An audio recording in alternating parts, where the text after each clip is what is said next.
Some Brian Tracy for you guys this morning, talking about limiting beliefs. Man, these are all things that we know, right? Hopefully. If not, I'm glad you're learning something new.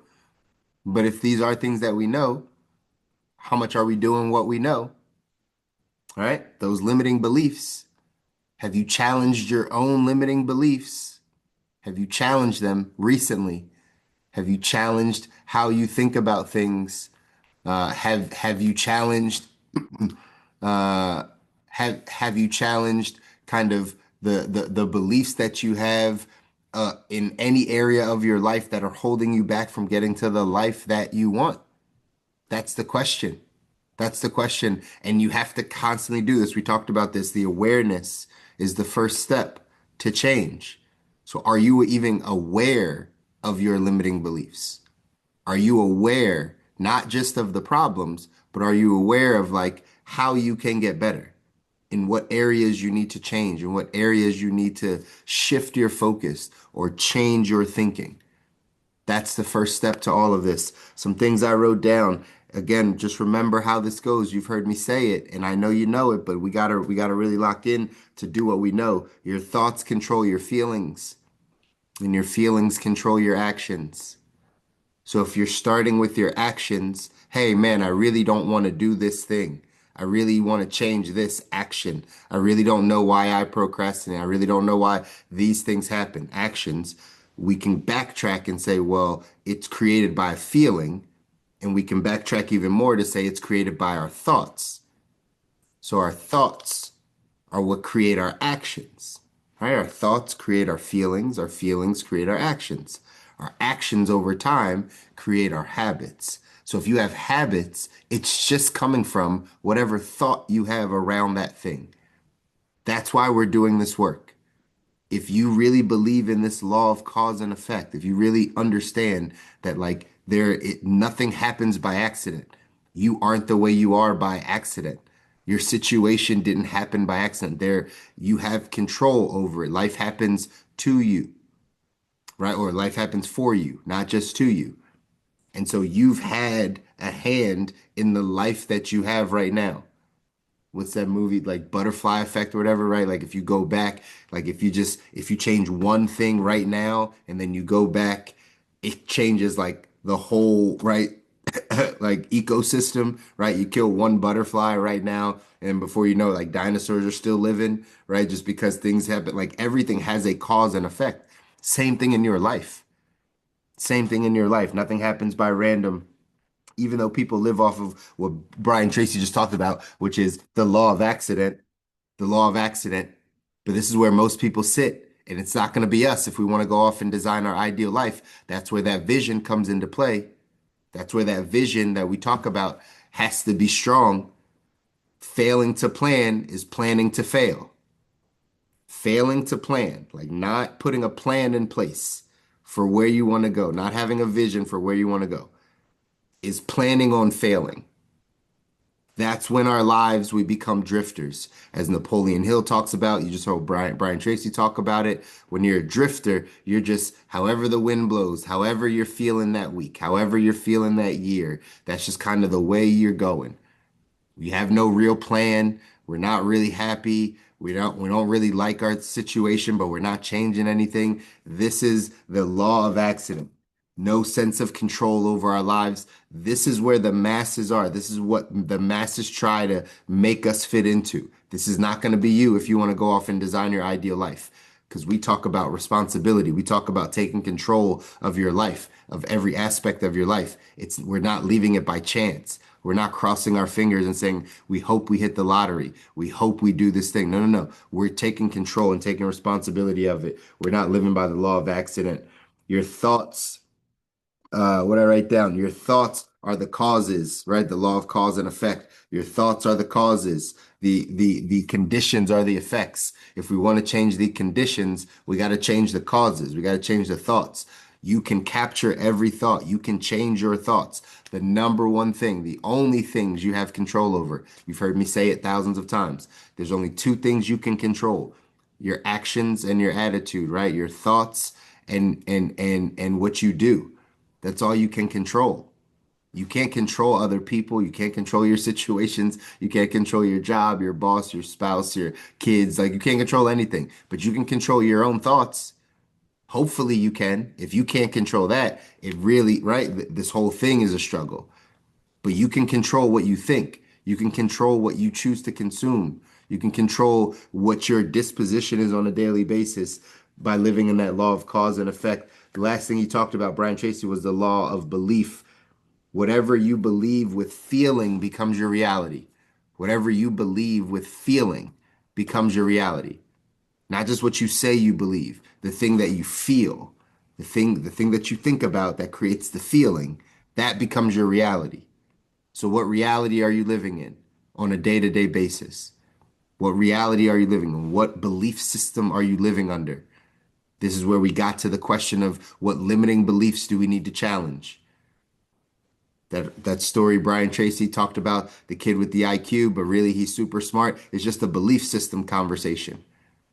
You hear it another way when we talk about programming and our beliefs. Tony Robbins talks about keeping the elephant, a baby elephant tied right to the stake when you're at the zoo or anything. Elephants are huge animals, but how do they train them to stay there and walk slow and be not charge the glass and all this stuff is because as a baby they put a stake in the ground and they tie a rope to that stake so the elephant knows it's only so far that it can go. And after a while, after months or years after that time, they take the stake out of the ground, they take the thing off its neck, and the elephant really believes that's still its only place that it can go, that it can only walk so far, that it can't move because it had that stake in the ground. That's how our human brains work, y'all. We have limiting beliefs, something that happened in childhood, in adulthood, even, where we said, this is as far as I can go.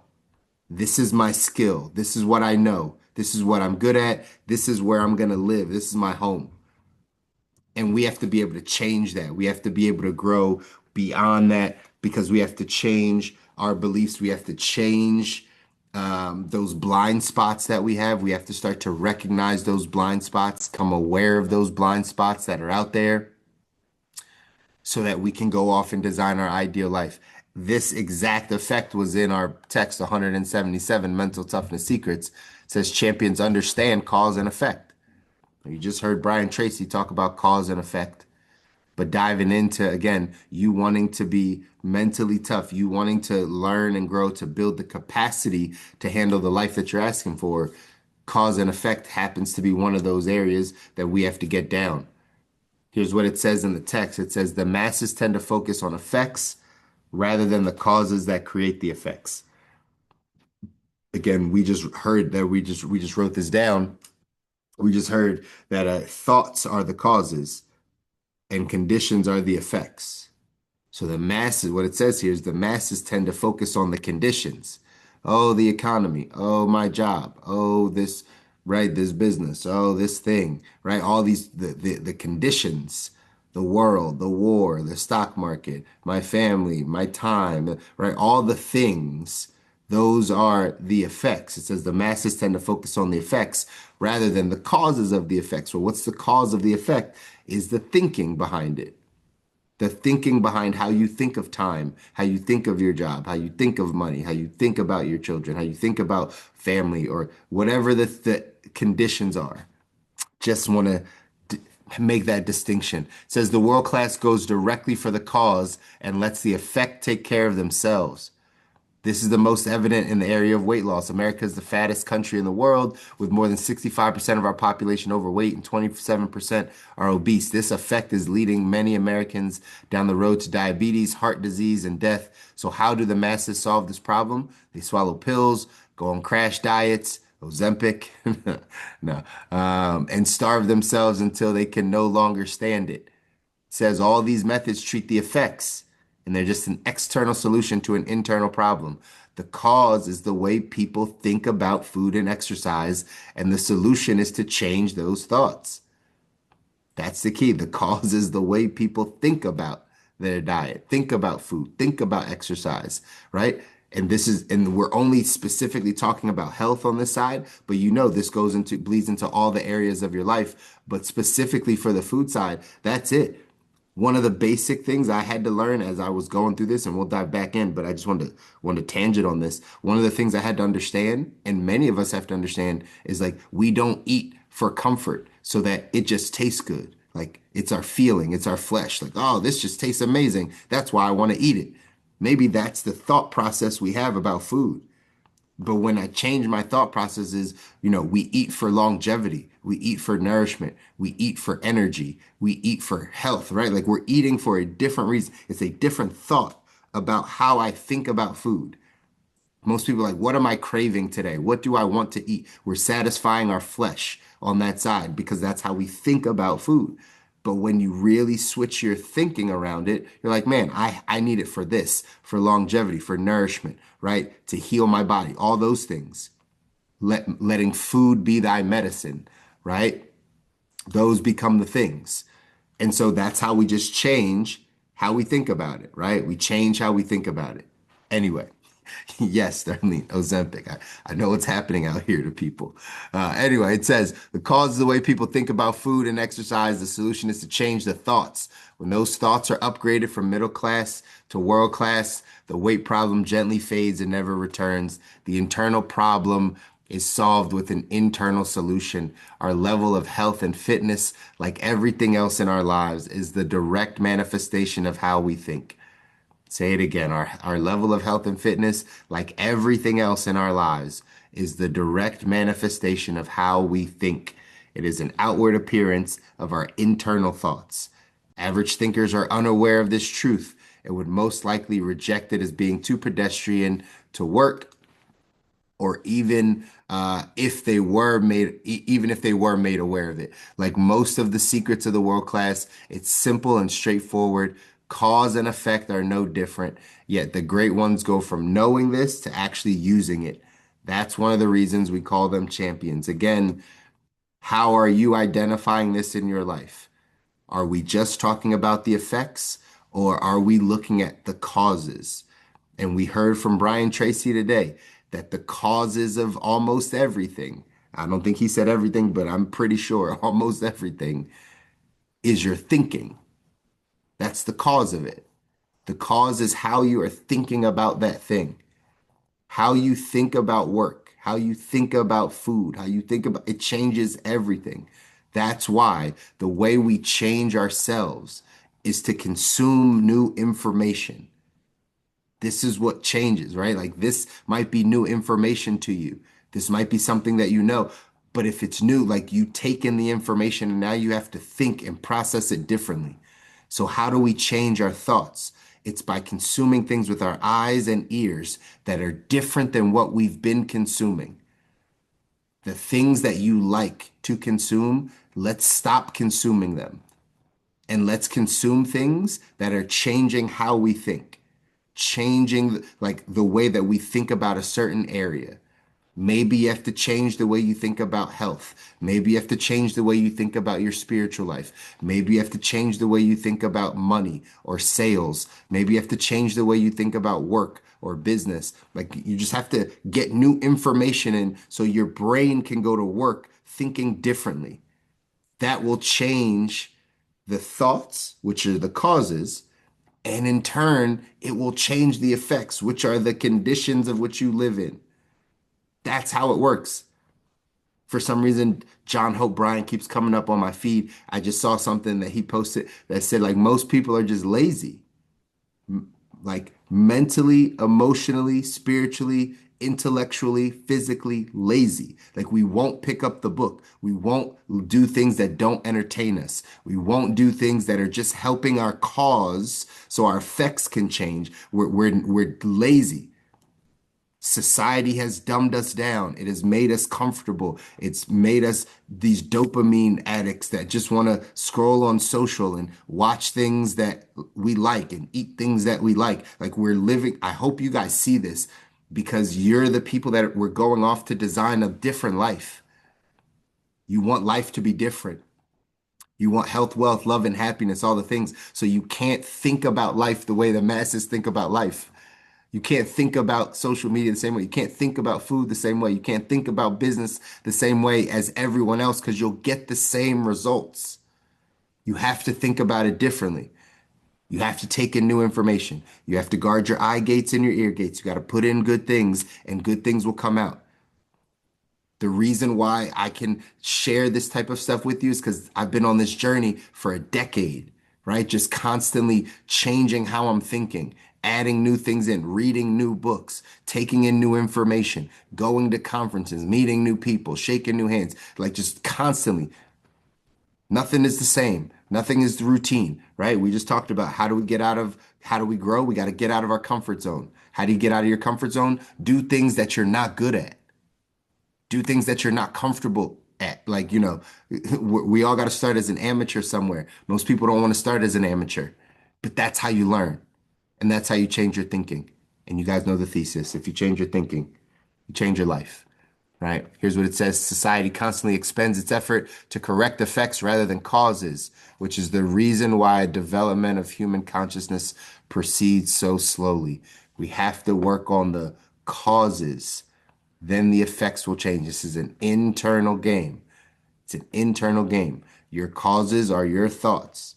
The reason why you are where you are in your life is because of how you've thought about your life thus far. We have to take responsibility for that. The action step for today says look at the major areas of your life and ask what's holding you back from getting better. Major areas of your life and ask yourself, what's holding me back from getting better? Next, identify the causes that are creating the effects and set a goal to attack the cause and solve the problem. We're not attacking effects here, ladies and gentlemen. We are attacking the root cause, and the root cause of all this stuff is our stinking thinking. It's how we are thinking about things, how we are thinking about life. That is what we need to change. And that's the process. I know, easier said than done. I get it. I'm never telling you this stuff is easy. I'm not telling you you're going to go out and it's all going to work for you today, work for you tomorrow. But if you are aware and you are working at this stuff, you will become different. You will get to whatever your goals and dreams are. Whatever that vision is that you have that's up ahead, you'll get to it the more that you focus on this stuff that we're talking about. Where do you have a belief system that's holding you back from getting to where you want to go? That's what you got to attack. That's what you got to be intentional about focusing on. That's what you got to get more aware of so that your life can change. Do it this weekend, y'all. Don't do exactly what you did last weekend, this weekend, right? Don't make it the same weekend. I know you're going to get off from work. Saturday, you got some errands. Sunday, you got some errands. I get it. But like, let's do something different. Let's have a different conversation this weekend. Let's go try something new this weekend. Let's do something that pushes us out of our comfort zone this weekend so your future self can thank you for doing this work. Doing this work. I love you guys. I want you to win. You deserve it. Your families deserve it. If nobody tells you, I'm going to tell you all the time that you deserve to win because you do. It just requires work. That's all. That's like the caveat. The sub part of that is like you deserve to win and it's going to be really hard because it requires work. If you do the work, you deserve all that comes to you. If we don't do the work, you're going to get what you have. And that's just the reality of life. But we got to keep going because people are counting on you. They're counting on you to get this information. They're counting on you to apply this information so you can build the capacity to handle what's up ahead for you. All right. I love you guys. Enjoy your weekend. I'll see you guys back here on Monday. Take care.